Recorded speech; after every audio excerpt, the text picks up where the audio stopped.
Chicken pepper fry.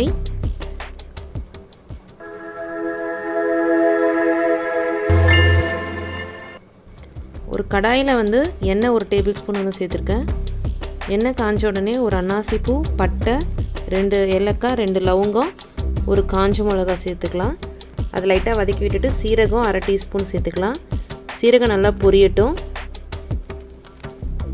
முந்திரி வந்து ஒரு 6 முந்திரி சேர்த்துக்கலாம். அது லைட்டாக கோல்டன் கலரில் ஆகட்டும்.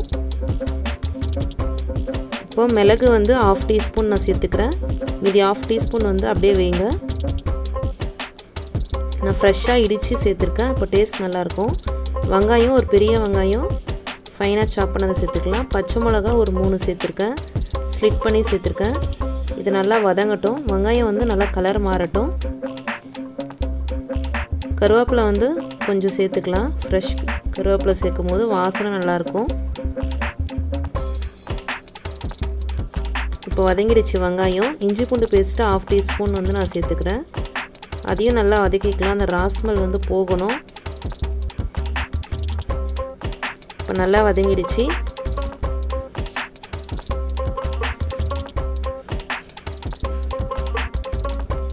இப்போ சிக்கன் வந்து 1/4 கிலோ சிக்கன் நான் வந்து சேர்த்துக்கிறேன். அதையும் வந்து நல்லா வந்து வதக்கி விட்டுக்கலாம். ஒரு 3 நிமிஷம் போல் இந்த எண்ணெயிலே வதக்கி விடுங்க. தக்காளி ஒரு பெரிய தக்காளியை ஒன்றும் பாதியமாக கட் பண்ணதாக அது மேலே சேர்த்துக்கலாம். ரொம்ப ஃபைனாக சாப் பண்ண தேவையில்லை. அது வந்து ஒரு 2 நிமிஷம் இருக்கட்டும். இப்போ மஞ்சள்தூள் 1/4 டீஸ்பூன், மிளகாய்த்தூள் வந்து 1/2 டீஸ்பூன், தனியாத்தூள் வந்து 2 டீஸ்பூன் சேர்த்துக்கிறேன். காரம் வந்து பார்த்து சேர்த்துக்கோங்க, ஏன்னா மிளகும் நம்ம சேர்க்குறோம், அதனால தான்.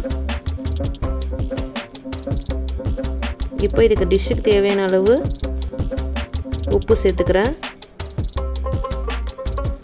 இது எல்லாத்தையும் நல்லா வதக்கி விடணும். இந்த மசாலாவோட ராஸ்மல் வந்து போகணும். ஒரு 1 நிமிஷம் போல் அப்படியே இருக்கட்டும். இப்போ நல்லா வந்து கொதிக்க ஆரம்பிச்சுன்னே தண்ணி சேர்த்துக்கலாம். 1 கப்பு தண்ணி நான் சேர்த்துக்கிறேன். உங்களோட திக்னஸ்க்கு ஏற்ற மாதிரி நீங்கள் தண்ணி சேர்த்துக்கோங்க. இப்போ நல்லா மிக்ஸ் பண்ணி விட்டுக்கலாம். இப்போ மூடி போட்டு சிக்கன் வந்து குக் ஆகட்டும். பாருங்கள் நல்லா கொதிக்க வர ஆரம்பிச்சிருக்கு.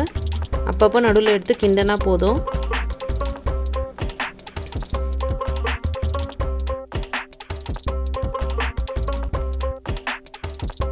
இப்போ நல்லா சுண்டிடுச்சு. சிக்கனும் நல்லா குக் ஆகிடுச்சு. ஸோ இந்த ஸ்டேஜில் வந்து நம்ம வந்து மிளகு, மீதி இருக்கிற மிளகு நான் சேர்த்துக்கிறேன். ஒரு 1/2 டீஸ்பூன் இருக்கும்.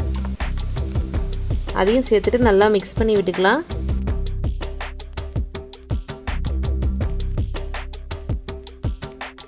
கொத்தமல்லி நறுக்கி கொஞ்சம் சேர்த்துக்கலாம் கடைசியாக.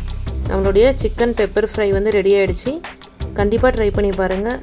எப்படி இருந்துச்சுன்னு மறக்காமல் கமெண்ட் செக்ஷனில் சொல்லுங்கள். இன்னொரு வீடியோட உங்களை சந்திக்கிறேன். அது வரைக்கும் பாய் ஃப்ரெண்ட்ஸ்.